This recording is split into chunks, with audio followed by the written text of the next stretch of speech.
pour la fidélité na bino na programme ya canal numérique télévision bisika inso bozali ko capter biso auto Kinshasa pe mokili mobimba via toutes les plateformes numériques. Boye malamu na nouveau numéro ya Tribune Libre. C'est vrai que actualité zali bousculante à travers toutes les plateformes numériques pour Mboka Congo, les centres de l'Afrique, le cœur. D'ailleurs, parce que la gâchette, c'est la République démocratique du Congo.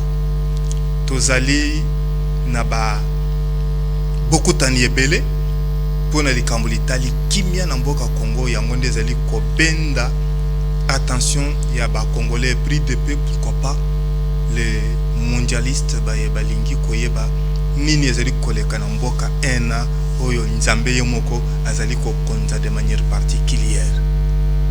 De part et d'autre, délégué Bazali Kuna de sorte à ce que tout le nécessairement quoi aboutir dans le processus en attendant que le chef de l'État Félix Antoine Tshisekedi Tshilombo signé série il y a pas ordonnance à nomination à quoi convoquer beaucoup de yoko oyo eko kata likambo oyo Bazali Koloba beaucoup de yabana mboka.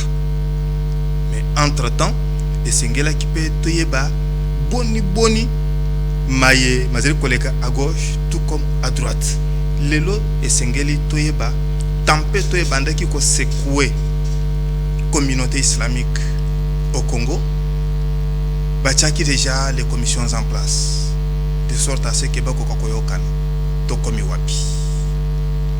Atako commission électorale nationale indépendante et outil peut publier calendrier ya maponomi ya ba conseillers urbains de maires et leurs adjoints, de même que des bourgmestres. Kimia, Mpeboboto, Omakota Mabino. Ndenge Tolobaki, attaque actualité zali bousculante à travers la toile, mais awa particulièrement pour un numéro Oyasika, to Yebi, que Tokotangele Bino calendrier, Oyo Commission électorale nationale indépendante, a outil ko publié pour na maponomi.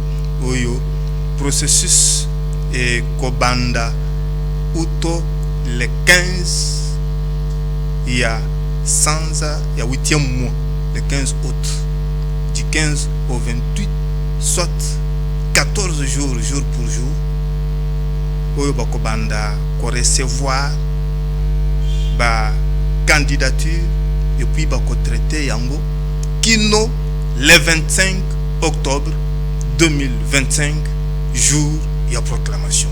Mais sengeli toye bananu nini et salami pour na ko calmer tempête we bandeki ko secouer boîte ya communauté islamique au Congo yangonde tina nini to biangisi Imam Abdoulatif Amrani le Conga ya zali imam éducateur au sein ya mosquée ya IPN mpe encadreur éducatif en milieux universitaires. Imam Mbote Wayo. Mbote, monsieur François. Dans le côté là, ce qui m'a tunami na yo, to komi wapi na ba commission qui était mise en place pour calmer tempête au ebanda qui ko secouer boîte ya komiko. Et on a eu merci beaucoup pour la parole, la question posée. Awa misala ya commission esili, ba commission nyonso basili si misala na bango. Mais le col la ministère ezalaki na moi problème alors on est par résolution et vanda kinana sikoyo que vice-ministre azwaki ebonga ayokaki évolution nyonso place nisba koma ki asangisa ki bango et donc agenda d'ici là et ozala établi et publié pour nakoloba nini et ezolanda na sima awa mais déjà la commission basili simisala kiti ya ministre nde ya ko rendre ngo public to entériné. Alors entérinement et salama parce que yangonde ezali ko yasikoyo neti e ya notote ya oyo e bandeki koleka. Est-ce que vous avez fumé les calumets de la paix ba oyo nyoso ba bandeki koloba keno ba yoki bisote ba oyo ba keyukuna ba zo représenter bisote oyo ko utokuna etali bisote? Est-ce que ba tiena se grand effort et salamé mais comme tu es bien négociation nyonso et tondisaka nzala ya batu nyonso te ils en ont sous batikali na ba ponzala to na ba réclamation. Mais ezali o et salami est tellement monene parce que il y a eu la participation de tous les 3 camps plus 1. Donc ce qui fait que tout le monde était là d'une manière représentée. Sauf que quelques lignes de Kosenga moi discussion, on a des lignes raccordées. Mais quoi qu'il en soit, le chemin est tel que et aboutir à la convocation et assemblée générale inclusive. Il y a beaucoup de questions qui nous sont parvenues. Tango bayoka kike tokoyamba moko yaba muslim.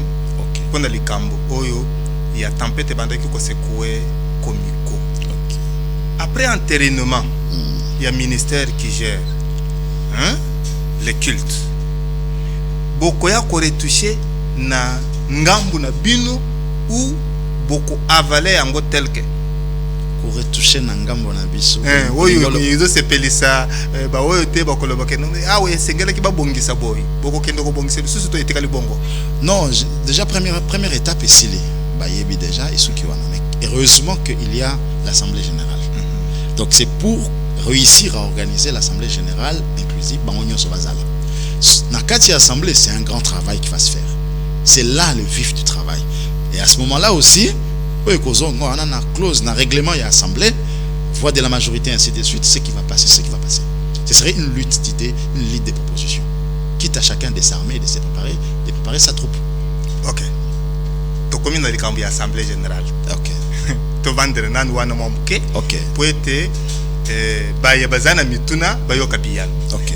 Cette assemblée générale qui sera convoquée et que les musulmans nyoso bako zala ozake de sorte à ce que bayeba nini ekoleka kuna ekozala kaka pour entériner oyo ebandeki ko diviser bino to ekozala aussi assemblée générale élective.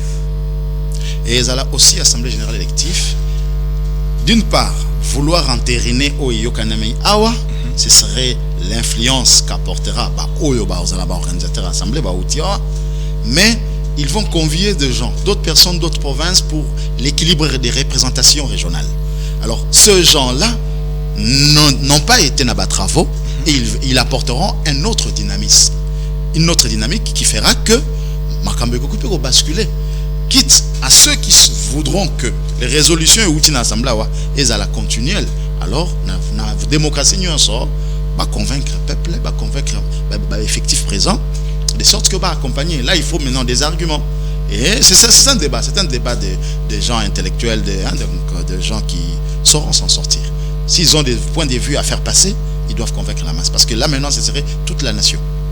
Les gens de tous les territoires de la RDC, représentant des centres islamiques ou bien des coins islamiques, viendront participer à cette assemblée. À un quorum retenu comme ils s'accordent là en des travaux, ils se sont accordés un effectif, un nombre. Chaque camp doit apporter tel nombre, tel nombre, tel nombre. Si c'est accordé, et toutes ces personnes auront leurs idées, leurs avis à émettre.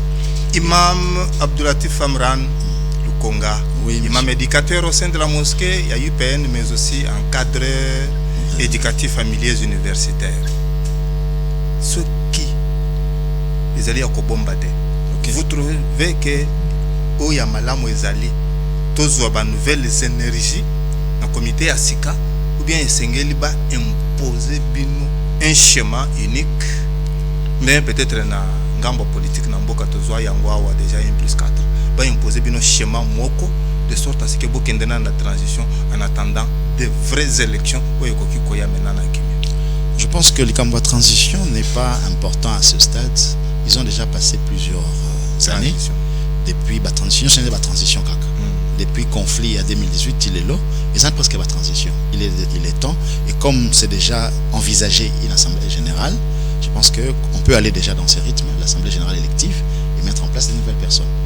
Le fait de leur accorder le pouvoir de pouvoir organiser cette assemblée, c'est déjà une petite transition encore une fois, mais c'est de quelques mois. Et que là, on organise l'assemblée générale.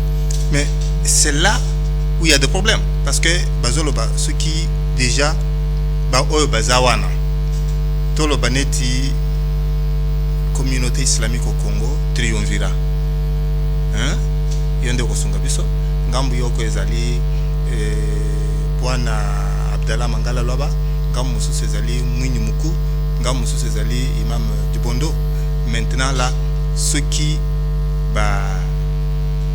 métier pour mobiliser, pour dépenser pour un séjour ya bateau, restauration na bango, bako kanasema ko ya ko participer avec la logistique to yebi ndenge senga ka musolo. Et que maintenant boyo ko basculer bo cha mutu mususu alobi to sali table rase wana ça n'engage pas la communauté parce que ya wana ndé bandeki ko luka ba division na ba tension. Vous ne voyez pas que vous n'aurez pas résolu le problème? Oui, ce ne serait pas de manière imposée. Au sein de l'Assemblée générale, ce ne serait pas de manière imposée. Ce serait de manière élective, de manière l'expression de la masse, l'expression de la. C'est à nous maintenant, à chacun des leaders, de convaincre cette masse-là. Et personne n'est acquis. Donc la masse qui sera là n'est pas acquis pour le compte. Non, c'est pas encore prédit. On le constatera sur terrain, comment les discussions vont se passer. Et c'est lui qui va convaincre. Il peut bénéficier de l'appui de la masse. Ce seront les élections. Alors là, ce ne serait pas imposé pour que quelqu'un se sente gêné, comme on leur a accordé ce temps ici. Je ne vois pas du tout là où ça peut compliquer si on va à l'Assemblée générale et qu'ils acceptent cette Assemblée générale. Le problème, c'est que parce qu'il y a même un débat sur la convocation, qui va convoquer et tout ça. Il y a des discussions sur la convocation, une signature, une convocation signée par tous. Bon, s'ils acceptent ça, c'est qu'ils doivent s'engager. Non, nous pouvons en parler, de sorte à ce que, à haute voix, concerné Kolanda. Oui, mais la résolution, le quoi ils en ont rendu public officiellement. Ça sera pour bientôt. Senga Kibango est là, et discrétion. Qu'on attende les personnes habilitées à rendre ça public, rendre au public. Et le ministre a fait attendre. Alors dans ce cadre-là, toutes les résolutions ne sont pas censées être connues du public. Donc même moi aussi, je ne peux pas me déroger de cette exigence-là. Mais au moins, vous voyez que les mécontents acceptent difficilement. Oui, ça, à la dernière émission qu'on a tenue ensemble, je vous ai donné quelques propositions, parmi tant d'autres, que l'autorité qui organise cette réconciliation ou ces attentes ou ces harmonisations tienne compte quand même de cela, parce que nous sommes Congolais africains. Au-delà de nos exigences ABC, nous avons aussi d'autres problèmes qui motivent ou nous poussent à certaines actions. Si on résout de cette façon-là, je pense qu'on peut atténuer les chocs. Bon, on va atténuer les chocs en les cooptant, en leur donnant d'autres fonctions. Je disais que l'autorité a ses pouvoirs discrétionnels qui lui permettra de trouver qu'est-ce qu'il peut faire pour pallier à ceci ou à cela, à ses besoins I ou à ses problèmes Y. C'est dans ce cadre-là que je voudrais qu'on tienne compte aussi de cela, au lieu de faire table rase sans tenir compte des conséquences ou bien de ce qui a été à la base du problème. Et que la masse aussi comprenne. Oui, la masse, ça c'est la sensibilisation. Déjà, lors de notre émission, nous avons senti à la suite, certaines personnes dire pourquoi seulement eux, mais on n'a pas le choix. On doit ça intéresse beaucoup. Oui. Ça intéresse beaucoup. Il y a beaucoup de réactions qui viennent chaque fois qu'il y a production sur des cas comme ça. Mais chaque fois qu'il y a un problème, chaque camp parle toujours d'infiltration à la communauté. Est-ce que la communauté est un fourre-tout ou bien il y a un moyen de dénicher les fidèles pacifiques que des fauteurs de troubles? Par infiltration, pour quel cas? Au moins, chaque fois que Kozanga Boyoka Nezali, il y a des tensions. Chaque camp a Bendakadra de son côté pour dire nous avons été infiltrés, il y a un mois désordre, il y a un mois conflit, il y a un Basalaki Boy. Maintenant, on commence à se poser des questions. La communauté islamique au Congo, c'est juste un fourre-tout. Il n'y a pas un moyen de dénicher les fidèles pacifiques que des fauteurs de troubles qui viennent perturber. Non, on ne dira pas que c'est toujours des infiltrations parce que ça c'est juste une accusation qu'un camp peut utiliser pour se protéger. Tout comme ça peut aussi être vrai qu'il y ait infiltration. Mais il s'est fait que nous pouvons comprendre anthropologiquement, sociologiquement, ce qui caractérise les Kinois aujourd'hui, par exemple. S'il s'agit du cas Kinois, nous savons le comportement des différentes classes kinoises. De la même manière, communauté musulmane. Ce n'est pas forcément une infiltration, c'est la nature de donc la culture kinoise. toza mo na batamubulu mokulu na peza naka ekola tapé ba religion na biso. Cela ne veut pas dire que toza pe na ba calme ba logique. Bato na pe ba rozala. Donc toza pe na ba escroc détourneur, ça aussi c'est la caractéristique de cette population. Ce qui fait que dans la communauté musulmane, on peut aussi trouver des gens comme ça. Ce n'est pas une caractéristique forcément musulmane. C'est d'abord la région dans laquelle nous vivons. C'est notre identité. Ça commence à être notre identité. Mobulu, Kas, Fujo, donc comment on appelle ça, Kobuka, quoi. Ça, il n'y a pas que chez les musulmans. Les musulmans doivent subir ça parce qu'ils vivent dans un coin où ces genres de comportements sont fréquents. Non, mais parce que maintenant, il y a qui dans tous les sens. Oui, oui. On vous colle aussi comportement ya djihadiste parce que côté la kaka na ba musulman yatako ba yaka pour d'autres fins, mais ils entrent souvent sous cette coloration là. Que faire pour dénicher et puis vous tirer d'affaires et bénéficier de la confiance? Ok, j'allais même vous poser la question de savoir, parce que c'est la troisième fois que vous me posez cette question par rapport aux infiltrations côté djihadiste, des actions belliqueuses. Ce sont toujours des questions qui viennent à masse, oui, je comprends. En grande quantité. Alors j'allais me poser la question, bon, quels sont ces cas de musulmans qu'on enregistre? Je n'en retrouve pas trop, Naka côté armé, mais toutefois, l'autre fois j'avais répondu en disant que un tel comportement, il y a des djihadistes et autres, n'est pas une nature congolaise. Et il y a Kande Koya. Et il y a Nilotiques en Afrique de l'Est, ils sont les Nilotiques musulmans de ce côté-là sont comme ça. Ou bien les Boko Haram de là sont comme ça. Donc ils ont dépendre de karaté que dans la religion, ils ont dépendre de la culture, il y a peuple wana. C'est ça que je vous avais répondu. Ça c'est la première réponse. Aujourd'hui, comme je vois que ça revient encore, je m'en vais encore à soulever un autre aspect. En matière de conflits armés, conflits militaires et autres, j'en cherche encore. Bon, supposons qu'il y a aussi les musulmans qui sont dans ces conflits armés et autres. Mais il s'est fait qu'avant que ces musulmans prennent part, si c'est le cas, tous ceux qui sont dans le conflit armé, s'ils sont 1000, le 900 ne sont pas musulmans. Autrement dit chrétiens. Bango, c'est une quotité. Non, c'est ça que j'ai dit. Infime minorité. On pouvait facilement sauter dire, mais pourquoi ces chrétiens agissent comme ça? Parce que tous ceux qui sont en conflit armé en République démocratique du Congo, ils sont pas musulmans, peut-être chrétiens ou animistes. S'il y a 1900 chrétiens, 50 animistes, peut-être. Donc ce qui fait que on pouvait déjà avoir ces réflexes et dire pourquoi chrétiens? Et pourquoi ces chrétiens? Vous comprenez? Parce que tout ce qui tiennent, toutes ces rébellions-là, beaucoup, la grande majorité, même les M23, Nanga et les autres, ils ne sont pas musulmans. Mais ce sont les gens qui ont pris les armes. Donc, ces réflexes de sauter à la religion de Nanga n'est pas si facile pour un cas de 2-3 musulmans, que on peut constater, et maintenant rendre que les musulmans sont djihadistes. Non, on devait, s'il faut se référer à la religion, on doit se référer aux premiers non-musulmans qui dérangent le pays avec les armes là à l'est. Et même ceux qui sont à Bandundu ici sont les animistes, des autochtones africains, donc les religions africaines.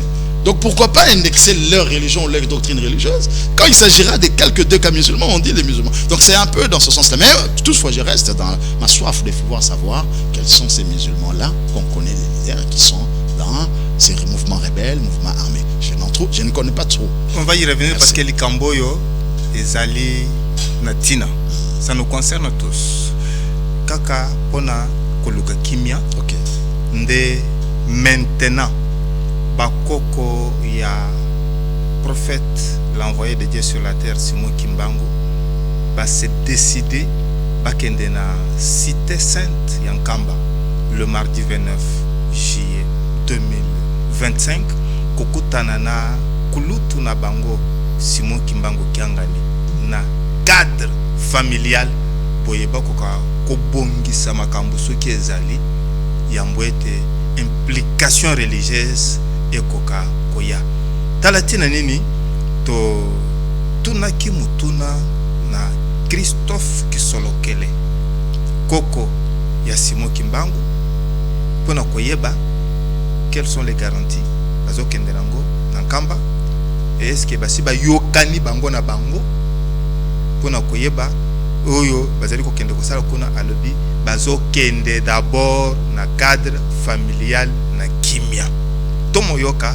azali koloba na ndinga français pour être ya kosonga.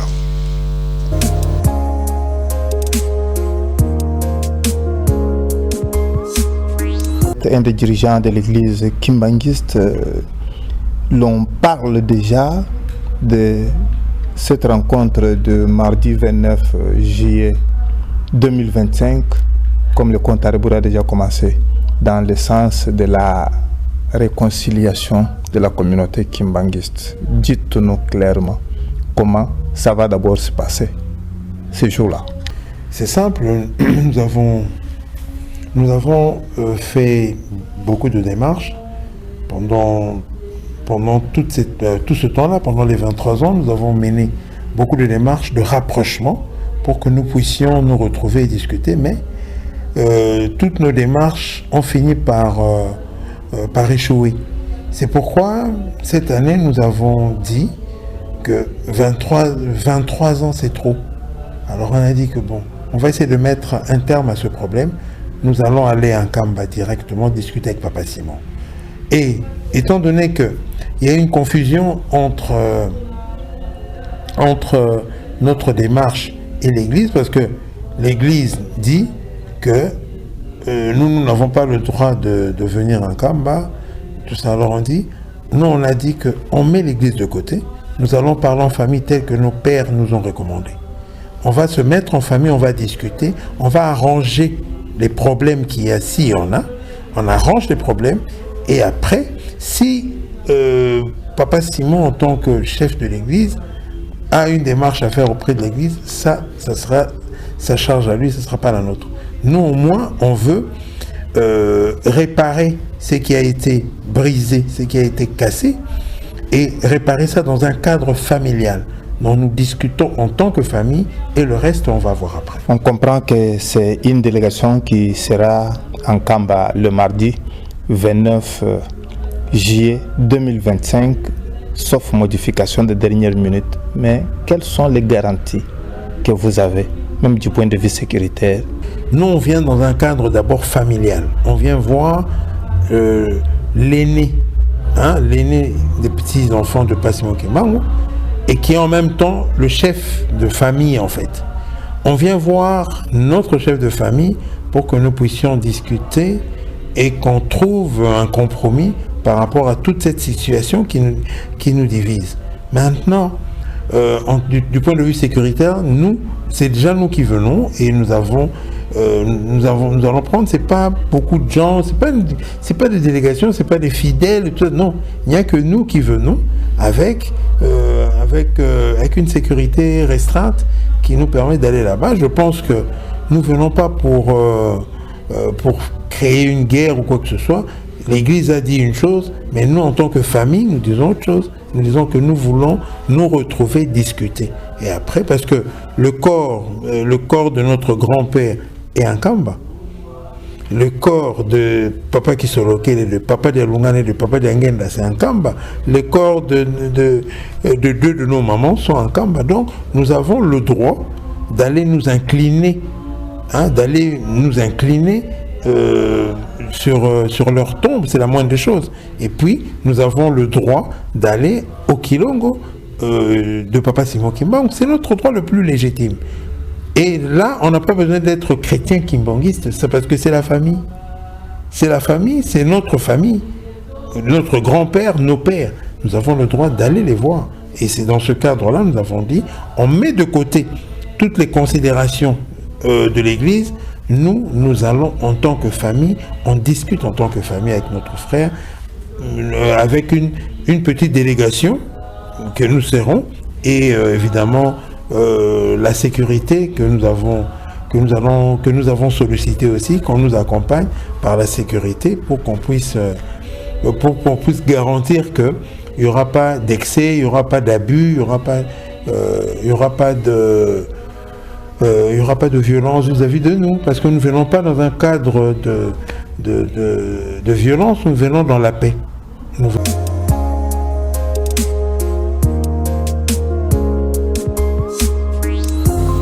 Voilà. Ndenge na lobaki na côté là que Commission électorale nationale indépendante et outil publié calendrier des élections des conseillers urbains, de maires et leurs adjoints, ainsi que des bourgmestres et leurs adjoints. Du 15 au 28 juillet au 28 août, soit 14 jours, on passera à la réception et traitement des candidatures. Du 29 août au 2 septembre, soit 5 jours, il y aura ajout et substitution des candidatures. Du 3 au 12 septembre 2025, soit 10 jours, on passera à la transmission des dossiers des candidats et délibération par l'Assemblée plénière de la Commission électorale nationale indépendante CENI. Le 13 septembre, il y aura la publication des listes provisoires des candidats, conseillers urbains, maires et leurs adjoints, ainsi que des candidats bourgmestres et leurs adjoints. Du 14 au 22 septembre, soit 9 jours, on traitera les contentieux de listes provisoires des candidats devant les tribunaux de grande instance faisant office des tribunaux administratifs. Le 24 septembre 2025, il y aura la publication des listes définitives des candidats, soit conseillers urbains, maires, leurs adjoints, bourgmestres et leurs adjoints. Du 25 septembre au 2 octobre, soit 8 jours, on passera à l'accréditation des témoins, des candidats et des observateurs.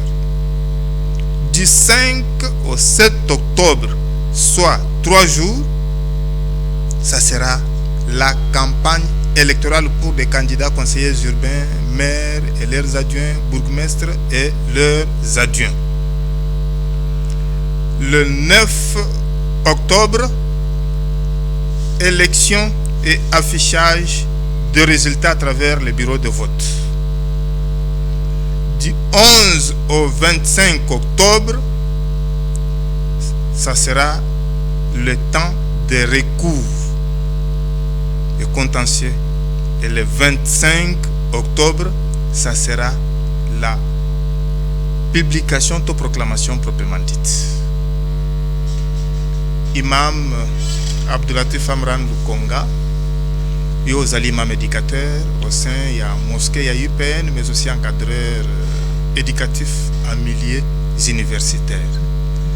Que dites-vous de la mesure qui venait d'être prise par la ministre d'État chargée de l'Éducation nationale et nouvelle citoyenneté, Raïssa Malou, via le nouveau secrétaire général ad interim de ce ministère en faveur des filles enceintes pour qu'elles ne soient plus chassées des milieux scolaires, qui suscite encore des réactions.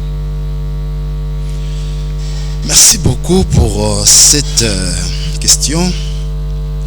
Ça, c'est un sujet qui nous a préoccupé, qui a préoccupé les parents. Bon, je répondrai ici d'abord en statut en tant qu'imam, prédicateur, mais aussi en tant que pédagogue, enseignant, donc dans les corps pédagogiques. Dans ces deux cadres, premièrement en tant qu'imam, certes, en tant que religieux, dans le domaine religieux, les grossesses hors mariage ou avant, tout ça, sont des actes condamnés en religion. Donc ce qui veut dire, les personnes qui violent ces dispositions dans le milieu religieux sont fustigées ou bien sont réprimandées. Et donc dans ce cadre-là, il y a certaines sanctions et mesures. En tant que musulman, l'islam, nous avons toute une liste de sanctions. Là, je parle d'abord en tant qu'imam parce que vous m'avez invité, bien que c'est une question nationale de citoyenneté. L'islam prévoit un nombre de mesures contre certaines déviations. Contre ça, contre telles attitudes de grossesse indésirée et tout ça, il y a bien des dispositions pénales islamiques de la loi musulmane contre une telle attitude où on ne retrouve pas la privation à l'apprentissage. La privation à l'apprentissage ne figure pas parmi les sanctions ou les peines contre une personne, soit qu'il a forniqué, ou l'adultère, ou les grossesses, non, tout ça. Alors, hors mariage. Donc, en bref, je ne vois nulle part où on peut priver à quelqu'un le droit à l'apprentissage pour ces raisons-là en tant que religieux. Donc, il a droit, il continue à jouir de ses droits d'acquérir la connaissance parce que c'est important. Mais sauf que sur le plan pédagogique, ou bien même toujours même religieux, mais sur le plan pédagogique, il y a des protocoles à observer. Règlement éducatif pour continuer à apprendre, pour apprendre au mieux, dans les bonnes conditions. Il y a une certaine exigence de certaines disciplines. Tout cela mis ensemble exige que tous les enfants soient mis dans les mêmes conditions. Il y a des exigences de uniformité et il y a des exigences de standardisation des conditions de traitement des apprenants. Ce qui fait que tout le monde doit être soumis aux mêmes règlements et aux mêmes conditions pour qu'on sache mieux discriminer, on sache mieux différencier, celui-là est mieux que celui-là, parce qu'ils étaient dans les mêmes conditions, et voilà. Donc en tout cela, au niveau secondaire, c'est cela. Alors autoriser cela, nous savons nous-mêmes que comment les premières grossesses, les grossesses en général et surtout les premières grossesses, sont pénibles pour les femmes, avec des perturbations psychologiques, morales et tout ça, même calendaire, où quelqu'un, à un moment il perturbe, à un moment il y a un empêchement. Donc les agendas vont se perturber pour ces enfants-là, n'auront pas assez d'attention pour bénéficier. Au-delà de ça, comme l'école gère les adolescents et les pubères, ces enfants-là, ces hommes-là, ou ces femmes-là sont en période de perturbation, des troubles, avec des comportements inadmissibles de fois. Et l'imitation est facile, comme des moutons de panurge. Avec ces imitations faciles, à prendre 2, 3 grosses, c'est entraîner les autres. Ils sont dans l'âge des imitations, dans l'âge de faire comme l'autre a fait, alors que les seules disciplines veulent que tout le monde soit uniforme, en tenue uniforme, tout ça. Donc c'est que ça ouvre une porte. Certes, nous comprenons que madame avait un souci pour ne pas casser l'apprentissage. Mais face à un problème, il y a toujours plusieurs alternatives. Il y a toujours plusieurs solutions. Quitte à chercher la solution la moins explosive. Donc voilà par exemple, d'abord reconnaître qu'ils doivent étudier, ouvrir une brèche pour leur apprentissage après les grossesses. Ouvrir une brèche, par exemple, ils devaient être en retard, accepter leur retard, peut-être après, tout ça. Donc ce genre d'ouverture, on n'est pas dans un pays où le système, comme on est aujourd'hui en LMT, où les cours peuvent se poursuivre. Tu as échoué à la classe inférieure et tu peux te rattraper l'année prochaine. Dans d'autres pays, au secondaire déjà, même au secondaire c'est comme ça. Tu ne peux pas répondre à cause d'un cours, par exemple. Mais nous, notre pays n'a pas encore ce système éducatif. Ce qui veut dire, on n'a pas de cours à suivre et tout ça. Tous les enfants doivent suivre le même programme. Et celui-là, celle-là qui sera aujourd'hui présent, demain absent, la grossesse le dérange, tout ça, comment on va récupérer ces retards?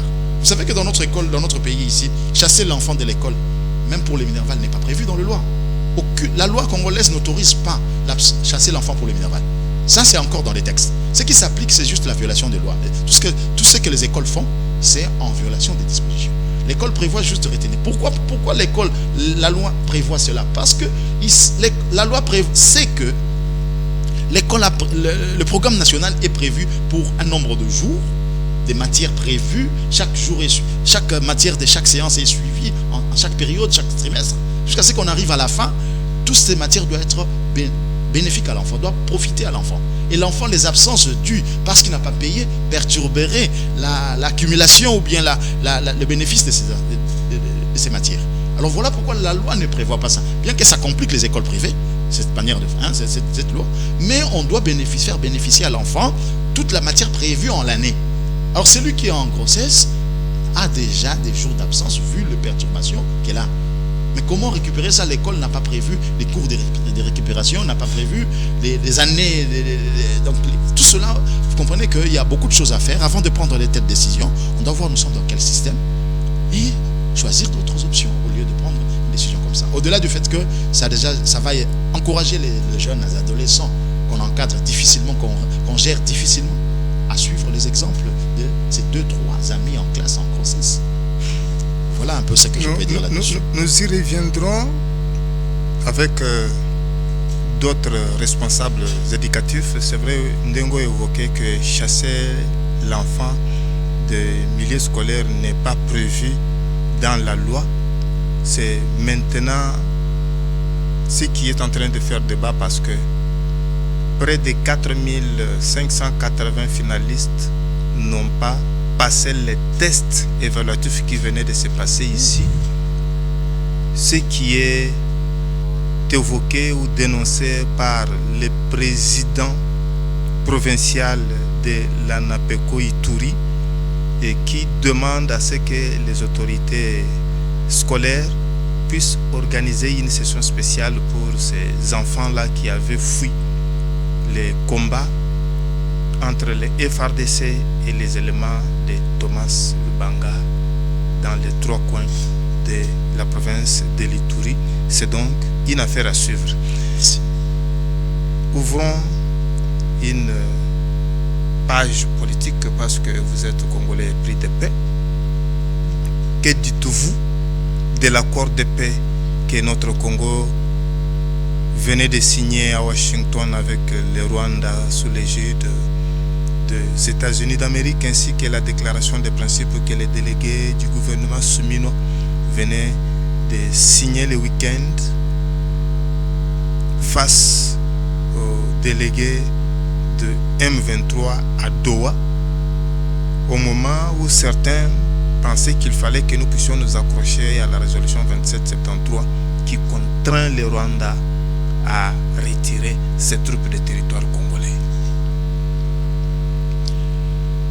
Oui, je suis favorable à cette étape où nous sommes arrivés, donc la négociation. Personnellement, je suis convaincu que on ne peut pas, et on ne résout pas des conflits simplement par les armes. Je suis convaincu de cela. C'est toujours par la paix et par les dialogues, par les négociations, qu'enfin on doit résoudre. Certes, l'action militaire peut susciter, peut donner un petit avantage, mais la résolution des conflits, au finish, il y a toujours nécessité de dialoguer et de négocier et pour mieux réussir la paix. Alors dans ce cadre, nous sommes passés à cette étape, nous sommes déjà dans le bon. Mais j'encourage également et je soutiens également la réticence qu'a fait preuve le gouvernement congolais, parce que dans le passé, nous avons fait beaucoup de paix comme ça, des négociations, et c'était quelquefois à notre désavantage. Quelquefois, voilà pourquoi il y a des répercussions aujourd'hui. Mais aujourd'hui, nous avons une situation telle que les gouvernements en place, et la présidence bien sûr, ne tergiversaient pas. Et telle attitude était importante dans des négociations. Et c'était très encourageant de la manière dont on a conduit les choses. Ce qui a fait même, qui a commencé à faire parler celui qui ne parle pas, le voisin. Donc on l'a fait parler, on l'a fait sortir de son silence, de son aise, comme il a réalisé que ça ne va pas. Parce que nous n'avons pas été si faibles, faciles à suivre n'importe quelle option. Et je pense qu'on doit continuer comme ça pour enfin obtenir, donc arriver à des négociations qui sera avantageuse pour nous aussi Congolais. Mais la négociation est incontournable, le dialogue est incontournable pour résoudre les problèmes des conflits. Dialogue, négociation incontournable du tout. Oui, dialoguer ou négocier avec qui et pour quelle finalité? Le dialogue, c'est pour la finalité, c'est la paix, avec les acteurs concernés du conflit. Et on ne peut pas, comme je l'avais dit pour notre communauté musulmane par exemple, on ne pouvait pas écarter certains, soi-disant ils présentent tel défaut, mais pendant qu'ils sont acteurs du conflit, ils sont en train d'agir. Alors on a besoin de la paix, on doit négocier avec tous. Simplement que, avec tous et pour la paix. Mais simplement que les conséquences de la négociation sont telles qu'il y a le mot consensus, où il doit y avoir cession. Cession d'ensemble. Le mot consensus, il réunit le mot con, pouvait dire ensemble, et cession, cession, quelqu'un cède. Toi tu cèdes ensemble, toi tu cèdes, moi je cède. Ce qui veut dire, on doit s'attendre à ce que je céderai quelque chose que je ne voudrais pas céder. Lui également sera obligé de céder ce qu'il ne voudrait pas céder. De la population doit s'attendre à ce qu'à un moment donné, tout le monde doit perdre ce qu'il aime. C'est pas seulement nous, l'autre aussi perdra ce qu'il voulait, il exigeait depuis longtemps. Nous aussi, nous perdons ce que nous exigeons depuis longtemps, si on va dans la négociation. C'est ça, malheureusement, la conséquence de la négociation. D'aucuns se posent la question maintenant de savoir, est-ce que Nasuka na Nyoso, on peut s'attendre na participation na gouvernement, même pour na tango mouké, comme compensation, on participe seulement à ces conciliabules et Sili Bongo? Non. Il est difficile. Certes, on a l'impression de donner cette attitude-là, mais il est difficile. Les alliés pas si mingi. Ils ont vraiment pas si makasi. Na niveau où le conflit est commis, pour que tout ça les négociations sans que Moninga a se retrouvé dans le lokomoko. Ce qui te boya se retrouver ah ouais mais attends c'est comme sous parce que les alliés autolobie concession tout va donner ça nous amènera tôt ipso facto à certaines ce qui est seulement mieux avantageux pour ce cas. Nous sommes en face, nous avons ici un président qui ne lâche pas facilement, ça c'est bon, ce qui fera qu'on ne donnera pas n'importe quoi, mais en tout cas sans ça on ne se trompe pas en négociation dans un contexte d'un conflit comme ça, ce qui veut dire les autres cherchent quelque chose. Sinon, ils n'ont pas 100% de ce qu'ils cherchent, même 40-50%, ils doivent avoir, pour que nous aussi nous ayons le 40-60% que nous cherchons, parce que nous n'aurons pas aussi les 100%. Ce qui veut dire, c'est ça un peu ça. On a déjà se préparer psychologiquement à une situation comme ça. Dans la négociation, il y a toujours, il n'y a pas les votes majoritaires. Ou même si tu n'aimes pas, la majorité a gagné. Non, non, il y a des consensus. Ce qui veut dire, tous devront accepter. Pour que toi tu acceptes, moi j'accepte, on doit se partager certaines choses. Mais heureusement, je dis, nous avons aujourd'hui des leaders qui ne céderont pas à n'importe quoi, comme c'était avant. Ça, c'est un avantage que nous avons. Alors, ceux qui, par exemple, les chefs de l'État signé ordonnance, on a convoqué beaucoup de temps, il y a Banamboka, Soukanango et Kozalani. D'habitude, on est habitué à des partages. Mise en place un système. Peut-être s'il y a un autre scénario, on va découvrir. Mais au moins, très souvent, ces dialogues aboutissent à de partage de biens. Partage wana pour endosser les résultats, il y a bilan, il y a gestion. Tout partage wana pour passer à une nouvelle transition en attendant les prochaines élections. Non, non, il n'y a pas de transition. C'est toujours endosser les résultats. Vous travaillez au compte de quelqu'un. Donc ça, on n'est pas dans ce stade-là. Mais malheureusement, des fois, quand on se partage, chacun a tiré les draps de son côté et tout ça. Mais nous sommes sous le leadership d'un seul leader, d'un seul chef. On travaille pour l'aider à matérialiser sa vision. Donc nous devons être soumis. Nous musulmans, c'est le respect de l'autorité est un aspect non négligeable. Donc quand vous êtes sous une autorité, sachez faciliter le succès à l'atteinte des visées. C'est vrai que Tokozon qui s'est awa, côté à contrôler le cambo et mot de la fin pour nous koyebisa ba yeba ko tebisa na télé. Merci beaucoup pour le mot de la fin. Na tolobeli ba aspect mi balemisato. Na mot de la fin ya côté à communauté musulmane. Ba négociation kende ezali na ba défaut, ezali na ba qualité, na ba bloka malamu. Mais tous à la bas oyo to ko faciliter quand même de tourner page. Je sais qu'il y a le légalisme. Ba tout nous basa vraiment accroché na légalité. Quoi qu'il en soit, mais si nous traversons cette étape, nous visons faire mieux. Tout c'est l'Assemblée générale, la Assemblée. Chacun est capable de convaincre masse. Nous sommes des imams. Tous ceux qui seront là seront des imams. Donc c'est que l'imam a le pouvoir de convaincre sa masse. S'il échoue, il doit s'apitoyer sur son sort seul. Donc ce n'est pas dire on a triché. Si on a triché, on a fait parce que tu étais incapable. Sachez assumer ses responsabilités. Pas dire non, on aura tous le droit à la parole ce jour-là dans ces travaux et donc les possibilités de convaincre la base. C'est à cela que nous appelons tous, facilitons l'organisation de cette assemblée générale. Pour ce qui est du côté du ministère de l'Éducation, certes les travaux sont en train d'évoluer, mais les certaines mesures, nous souhaitons que certaines décisions soient prises en consultation, comme on dit. En associant les avis des associations des parents. Oui, c'est important, les avis des parents et autres, au lieu de prendre position, parce que ce qu'on appelle en islam la shura, la consultation, elle est trop importante, trop exigeante en religion pour réussir un projet communautaire.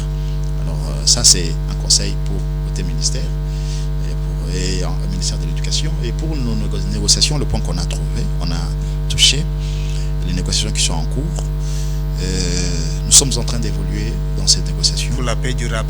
Pour la paix durable. Certes, ce ne serait pas facile. Il peut y avoir des résurgences. Nous devons juste, à notre niveau, qui ne sommes pas capables d'intervenir, soit lorsque nous intervenons dans les propos, facilitons ces négociations, ou alors dans nos prières, prions pour la nation, afin que la paix soit retrouvée. Ceux qui ne sont pas sous la guerre ne savent pas les conséquences de la guerre. Ceux qui sont là savent de quoi on est en train de parler là.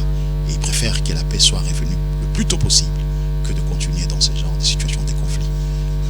Imam Abdoulatif Amran Lukonga, imam éducateur au sein de la mosquée de l'UPN, mais aussi encadreur éducatif familier universitaire de Tondio. Merci M. François pour cette invitation. Je te remercie. Merci.